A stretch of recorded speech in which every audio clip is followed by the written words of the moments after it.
Family Day. What a wonderful moment on the national calendar that we can enjoy our families, but also to consider the dreams and aspirations of all children.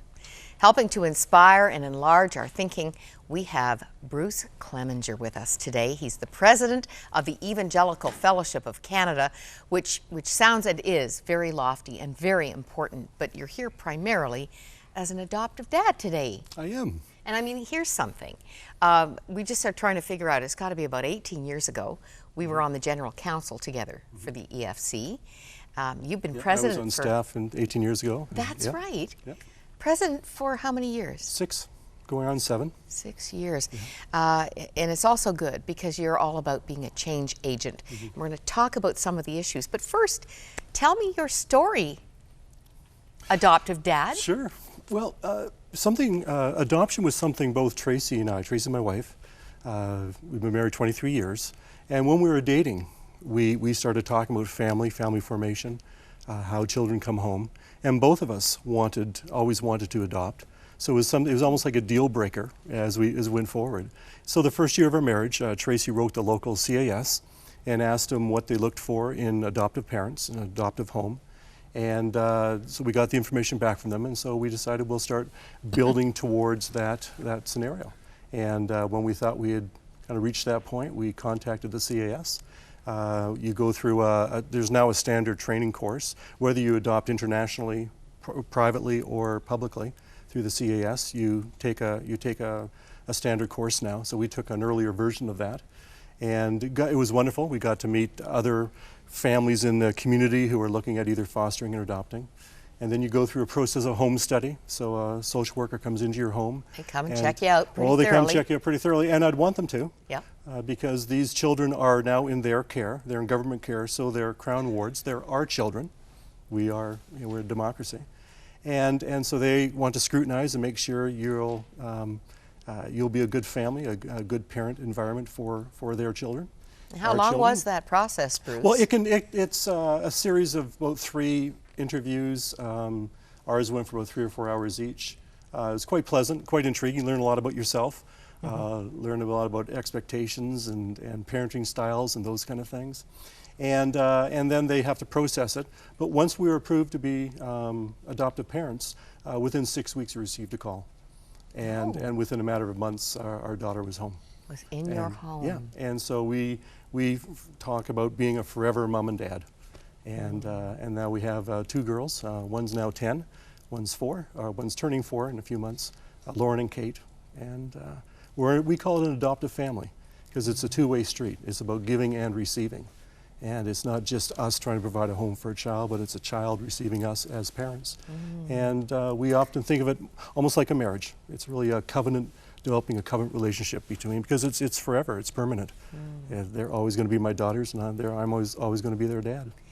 And how was the assimilation, the early days of the marriage? I mean, we had it pretty authentic there with Bill and Donna Bray and their situation. It was wonderful. How did it go for you? It's a delight to watch the bonding and how quickly our daughters just blended into our lives and us into them. And it wasn't long before you're thinking about them all the time and thinking about what they'd enjoy, and when you're not with them, what they're doing, and all the regular parent stuff. It's really adoption's one way that children come home. And so our girls came home through the process of adoption. Other kids come home through birth. They are not related, the girls? Nope. No. I just loved reading about what you are doing today, because we said this is pre-taped so that families can be together. Tell us what your day includes. Well, first of all, turn off the electronics. Computers, cell phones, email, those kind of distractions. Because we live in such a technologically mediated world that let's just cut off those other distractions, unless you need to call, families or other families that you're coordinating with. But this is about being together. No distractions. And we live in a small farm, so we have a few horses kicking around and cats and dogs and so on. So. Nice. There's a pond at the back that we could skate on, or there's a little toboggan hill. More likely we'll probably head out and maybe we'll go skiing Our 10-year-old's taking up skiing, and our 3, almost 4-year-old is loving tubing. So, but I think she's about time for skis. And Though Mom and she Dad has- get she has right no into this fear. too? Oh yes, Good yes. stuff. Tracy's a much better skier than I am, but yeah, we'll work it through. Sounds great. Sounds great. What a great slice for all of us to just embrace. Was it Jill Briscoe? I'm trying to think. I think it's Jill who said when her grandchildren come and visit, she has a bucket at the door, and cell phones, Blackberries, computer games, all that stuff goes into the bucket when you come and visit Grandma, because she actually wants to visit with you. Wonderful. And Family Day, I mean, that should be a prerequisite for everybody. And why not also talk about family? We're talking about adoption today. Why not also ask the question, is there a room in our home for another? If you're a grandparent, is there a room in your life for another grandchild or grandson, granddaughter? And ask the question, well, why, what are we doing for the other kids in the country who right now are not in a forever home? And can we do something to address that?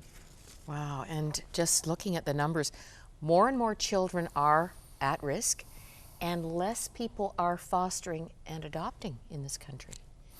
The numbers indicate that. We get a lot of the numbers from the Dave Thomas Foundation, Wendy's. Oh, yeah. And Dave Thomas was an adoptee, and so they set up a foundation. And in Canada, there's no coordinated system for adoption or fostering nationwide. It's done individually in provinces.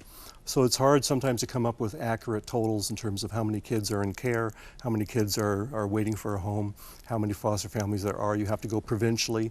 And different provinces define child differently. So for some it's up to 16, some it's up to 18.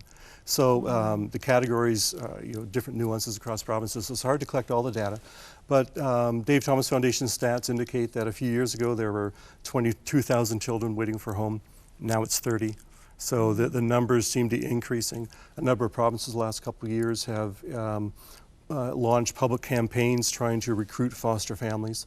So there's always a need for foster homes. There's always a need now for people who are willing to consider being a forever mom and dad to a child who's right now without. If you're a Crown ward, it means now the government has full legal custody. Rather than the birth parents. It means also that they've no doubt checked the grandparents, checked out the aunts and uncles, cousins. There's no one within that kinship circle who are either able or willing to take the child in. And so these children are now looking for a home. They're likely in foster care of some sort. Some foster situations are quite long-term. As we've heard, some foster situations, the foster family will adopt. In other situations, the children are transferred on somewhat regular basis from foster home to foster home, and what we're looking for permanency. The sad side is that there's some kids who what they call age out of the system. It means that they turn 16 or 18, and now they're no longer in foster care, and they have nowhere to go.